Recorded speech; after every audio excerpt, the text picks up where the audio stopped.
Hello YouTube world, my name is Nicholas Montez and you're watching my YouTube channel, Nicholas Montez. Welcome back to another YouTube channel video, everybody. I'm so excited to have you all back here together again.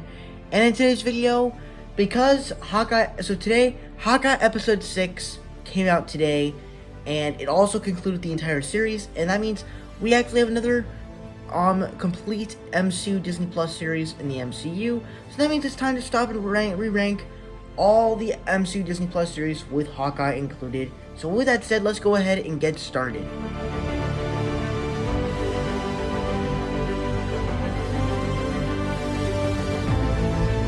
Now for me, like most of you, I was not really excited for Loki, and because it kind of ruined his character arc in Endgame if you brought him back. Even though this is different Loki from a different timeline, it would kind of ruin the character, especially since after he died in Infinity War.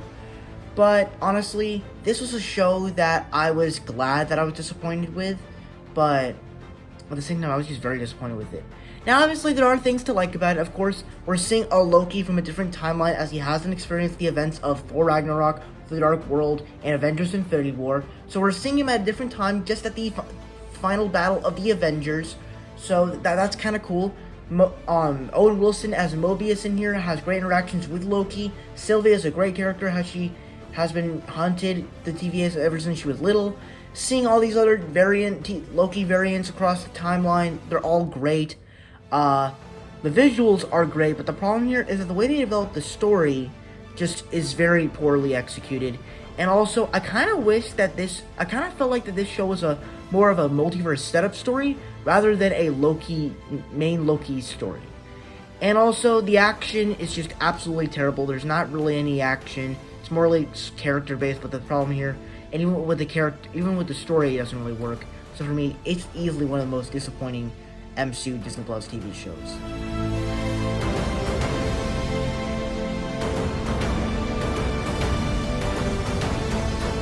Now, what if I actually really do like? First off, I love the idea of this show as it's changing the entire script of the MCU and changing it on its shoulders. As while the first episode really kind of did what you thought it was, of what if this person got this super soldier serum, or what if someone did it, like they actually do these events in different ways, and I thought that's how the way the first episode was. I thought it was going to be like that throughout the entire series. But to be honest with you, every episode is different. Some episodes don't work for me. Some episodes actually really work for me.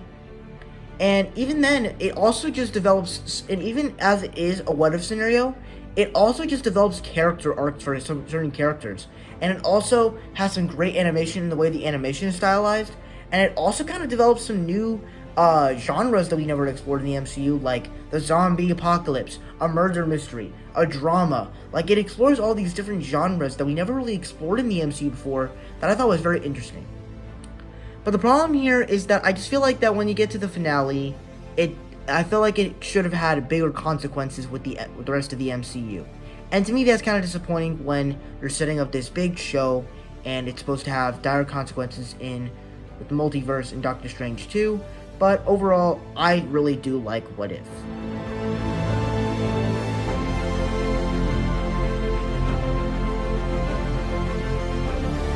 Now, Falcon Winter Soldier is another show that I actually really like.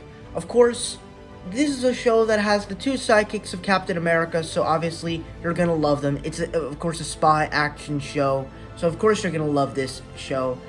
And the first thing that I loved about this show was, of course, the banter between Sam and Bucky and their character arcs, where Sam is trying to learn of how to become Captain America, but he's also trying to face the fact that just because he's black doesn't mean a black man doesn't. Just because he's not white doesn't mean he can't wear the stars and stripes. Anyone can wear it. Bucky is kind of like making amends and stuff. The action is also just simply phenomenal, and they take it literally straight out of the Captain America movies. John Walker is a very cool character, as they kind of took that what if scenario of what if Steve Rogers was the perfect soldier, not a good man, and I thought that was well executed, and I'm very excited to see where they're going to take things with him and Yelena, whatever team they're creating with Valentina. Sharon Carter, I'm excited to see where they're going, and I'm very excited to see where they're going with Captain America 4. If we're going to talk about some issues, I guess you could say the Flag Smasher plotline was a little bit weird, and as it has only 6 episodes, I feel like if they added more episodes, they could have developed the story a whole lot more, but I still really enjoyed this show.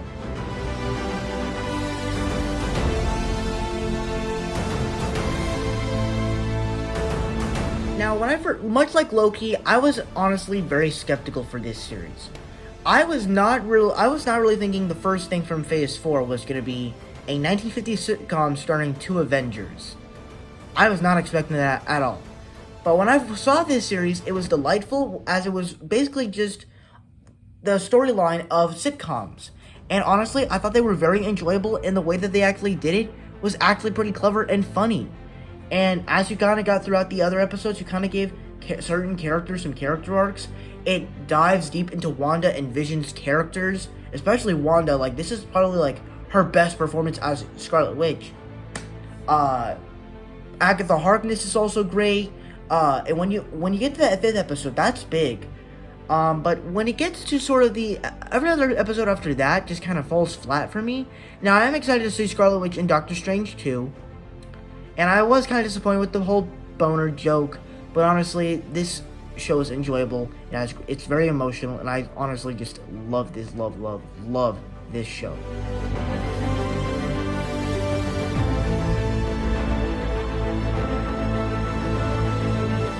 For me, this is a show that I absolutely loved. From the first episode to the 6th episode, every episode just kept me wanting more. And I would probably say, like many other people, I would say that the only complaint for this show is that I just want more. I just want to see more of what this show can offer. First off, Kate and Clint's interactions together, their back and forth banter, it's all amazing. The action is, of course, a great part of this show, as you're exploring different arrows that Clint has used over the years. Maya is actually a pretty cool character, and I'm excited to see where they're taking things in the Echo series. The specific characters, the show is just so rewatchable. It dives deep into Clint's story. The Yelena stuff and Kingpin stuff, I was a little bit disappointed with, now that I think about it, because we didn't do much with Yelena, though she was kind of very enjoyable interacting with Kate Bishop.